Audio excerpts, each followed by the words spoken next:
ƙarya zan maki ko kin ga saurin da aka biya na farkon nan ya wuce an ƙara wata guda.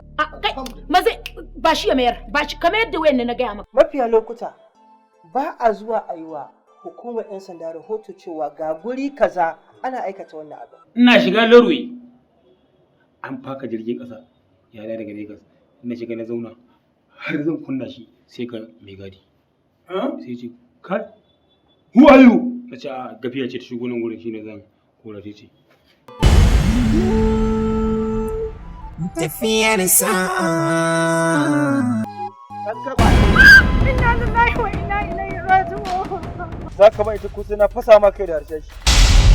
Wanda abun ka bai kama ga da